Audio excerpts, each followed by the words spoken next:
Você sabe qual é a verdadeira história do PT antes de chegar ao poder? Antes de chegar ao poder, o PT já dava sinais claros do que viria a ser o seu projeto para o Brasil.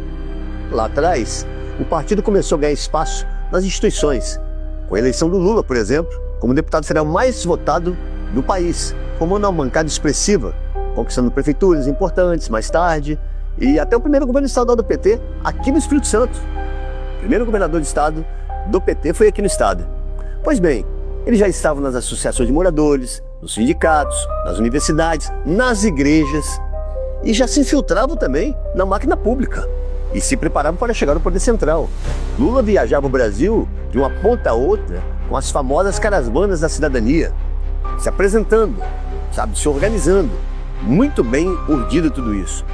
Mas desde o início, o PT se destacou por uma única coisa: votar contra tudo o que poderia dar certo para o Brasil.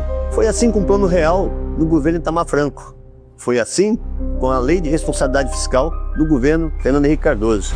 O PT sempre votou contra todas as reformas que dariam equilíbrio ao país. Mas por quê? Ora, porque eles sabiam que se o Brasil desse certo, o PT perderia seu discurso de salvador da pátria. Afinal, eram eles os detentores da bandeira da ética e da moralidade. Eles nunca trabalharam pelo sucesso do Brasil, trabalharam pelo fracasso, porque o fracasso era o combustível da narrativa deles. E quando Fernando Henrique Cardoso estabiliza a economia e o país começa a andar, o PT parte para a retórica populista, dizendo que, por exemplo, as privatizações eram entreguismo, que o Estado tinha que ser dono de tudo, sempre vendendo a ideia de que só o PT era honesto, só o PT era dono da moral. Aí finalmente eles chegaram ao poder central. E o que fazem? Aparelharam definitivamente o Estado e se aliaram ao que havia de pior na política brasileira.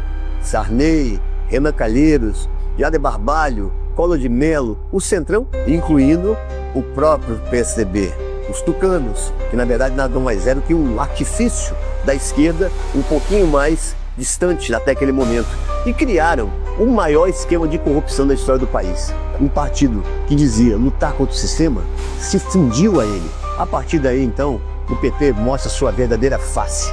Não era um projeto de governo, nunca foi. Era um projeto de poder. Um projeto com raízes ideológicas bem profundas, ligadas ao Foro de São Paulo, criado por Lula e Fidel Castro para transformar a América Latina num bloco de regimes socialistas.